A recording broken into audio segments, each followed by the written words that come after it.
आजकल की तेज रफ्तार जिंदगी में ready to eat meals, instant noodles, chips ये सब कितने आम हो गए हैं ना। सुविधा तो कमाल की है, पर क्या हमने कभी सोचा है कि इस आसानी के पीछे हमारे खाने में क्या क्या जा रहा है? आज हम इसी मौजू पर कुछ गहराई से पड़ताल करेंगे। हमारे पास एक लेख है जो खास तौर पर पैकेज्ड खाद्य पदार्थों में इस्तेमाल होने वाले केमिकल्स और उनके संभावित खतरों पर बात करता है। हाँ, बिल्कुल सही कहा। जब हम पैकेज्ड फूड की बात करते हैं तो इसका मतलब है वो खाना जिसे प्राकृतिक अवस्था से बदलकर प्रोसेस करके पैक किया गया है। और ऐसा क्यों करते हैं? स्वाद बढ़ाने के लिए, रंग देने के लिए या फिर शेल्फ लाइफ बढ़ाने के लिए। और इसके लिए कई तरह के रसायन मिलाए जाते हैं जो लंबे समय तक अगर खाएं तो हमारी सेहत के लिए मतलब चिंता का विषय बन सकते हैं। तो आज की हमारी पड़ताल का मकसद यही है, इन अनदेखे रसायनों और उनके असर को समझना। तो चलिए शुरू करते हैं।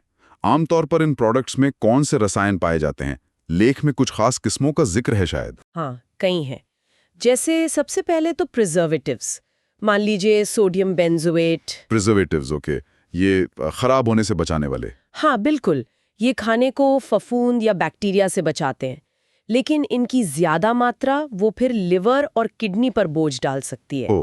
फिर आते हैं कलरिंग एजेंट्स, जैसे टाटाजीन जो पीला रंग देता है। हाँ, वो चमकीले रंग वाले खाने में होता है अक्सर। बिल्कुल, ये देखने में तो खाने को अच्छा बनाते हैं, पर कुछ लोगों में इनसे एलर्जी या हार्मोनल असंतुलन का खतरा हो सकता है। और वो स्वाद बढ़ाने वाले तत्व MSG वगैरह सुना है, वो भी काफी इस्तेमाल होता है। हाँ, फ्लेवरिंग एजेंट्स जैसे मोनोसोडियम ग्लूटामेट यानी MSG, ये एक खास किस्म का उमामी स्वाद देते हैं, लेकिन कुछ लोगों में ये सिरदर्द या थकान जैसे लक्षण पैदा कर सकते हैं। अच्छा, सिरदर्द भी? जी।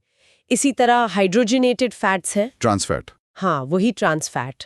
ये शेल्फ लाइफ तो बढ़ाते हैं, पर ये हमारे शरीर में बुरे LDL कोलेस्ट्रॉल को बढ़ाकर और अच्छे HDL कोलेस्ट्रॉल को कम करके, मतलब दिल की बीमारियों का खतरा। बिल्कुल, दिल की बीमारियों का खतरा बढ़ाते हैं। और BHA, BHT जैसे एंटीऑक्सीडेंट्स भी हैं। एंटीऑक्सीडेंट्स वो किस लिए? ये तेल को, फैट्स को खराब होने से बचाते हैं, पर लंबे समय तक इनका सेवन लिवर या थायराइड पर असर डाल सकता है, ऐसा कुछ स्टडीज में पाया गया है। बाप रे, ये सुनने में तो काफी चिंताजनक लग रहा है। क्या लेख में इन रसायनों के स्वास्थ्य पर पड़ने वाले और भी गहरे प्रभावों के बारे में बताया गया है? मतलब लंबे समय में क्या होता है? निश्चित रूप से। और जब हम लंबे समय के प्रभावों को देखते हैं तो बात और भी गंभीर हो जाती है। जैसे कुछ प्रिजर्वेटिव्स हैं, खासकर नाइट्रेट्स, वो शरीर में जाकर ऐसे कंपाउंड बना सकते हैं जिनसे कैंसर का खतरा जुड़ा होता है। कैंसर भी? हाँ, फिर ट्रांस फैट और जरूरत से ज्यादा सोडियम का सीधा संबंध हाई ब्लड प्रेशर और हृदय रोगों से है।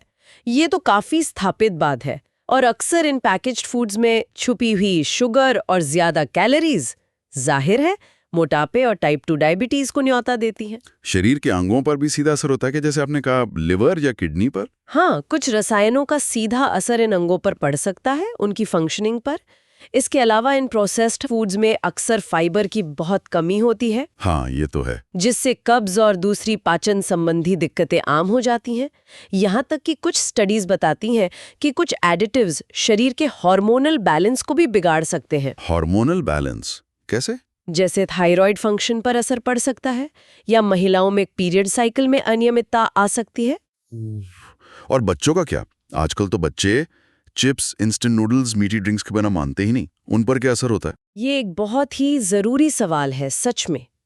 बच्चों का शरीर और दिमाग वो तो विकास की अवस्था में होता है ना। हाँ बिल्कुल। इसलिए उन पर इन रसायनों का असर ज्यादा गहरा और चिंताजनक हो सकता है। कुछ शोध बताते हैं कि आर्टिफिशियल कलर और प्रिजर्वेटिव्स बच्चों में ध्यान केंद्रित करने में मुश्किल पैदा कर सकते हैं। अच्छा। ध्यान भटकना, हाँ। और व्यवहार संबंधी समस्याएं भी बढ़ा सकते हैं। MSG जैसे तत्व कुछ बच्चों में हाइपर एक्टिविटी या एलर्जी को ट्रिगर कर सकते हैं।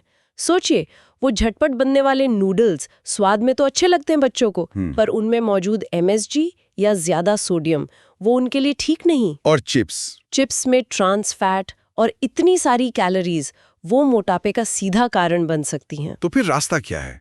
क्या पैकेज्ड फूड से पूरी तरह दूरी बना लेना ही हल है, या आज की लाइफस्टाइल में मतलब मुमकिन लगता है क्या? देखिए, शायद पूरी तरह बचना मुश्किल हो, मानता हूँ, लेकिन जागरूकता और संतुलन बनाना तो मुमकिन है ना। कैसे? सबसे पहला और सबसे अच्छा कदम है ताज़े, मौसमी फल, सब्जियां, साबुत अनाज और दालों को अपनी डाइट में ज़्यादा शामिल करना। कोशिश करें कि घर का बना खाना खाएं। घर का खाना। हाँ, और जब भी कुछ पैकेट वाला खरीदें तो लेबल पढ़ने की आदत डालें। लेबल पढ़ना ये ज़रूरी है। बिल्कुल। सामग्री सूची यानी इंग्रेडिएंट्स लिस्ट और पोषण संबंधी जानकारी, न्यूट्रिशनल फैक्ट्स ध्यान से देखें। कम सामग्री वाली चीज़ें अक्सर बेहतर होती हैं। अगर बजट इजाज़त दे तो ऑर्गेनिक विकल्प देखना भी एक तरीका हो सकता है। और बच्चों के लिए खास तौर पर क्या ध्यान रखना चाहिए? आपने वो FSSAI का भी जिक्र किया था शायद पहले। बच्चों को तो शुरू से ही घर के बने खाने और ताज़े स्नैक्स जैसे फल वगैरह की आदत डालना ज़रूरी है।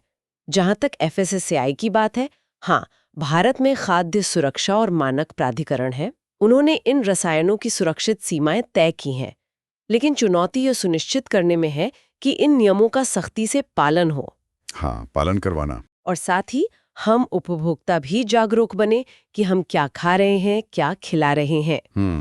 तो कुल मिलाकर बात यह है कि पैकेज्ड फूड की सुविधा अपनी जगह है, ठीक है, लेकिन उसके अंदर छिपे केमिकल्स और सेहत पर उनके लंबे समय के असर को नज़रअंदाज नहीं किया जा सकता।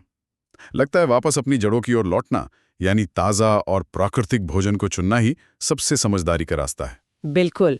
और ये हमें एक गहरे सवाल पर सोचने को मजबूर करता है। क्या? जिस तरह ये धीरे धीरे असर करने वाले रसायन हमारी रोजमर्रा की डाइट का हिस्सा बन गए हैं, क्या हमारी आज की खान-पान की आदतें अनजाने में ही आने वाली पीढ़ियों के लिए सेहतमंद होने के मायने ही बदल देंगी?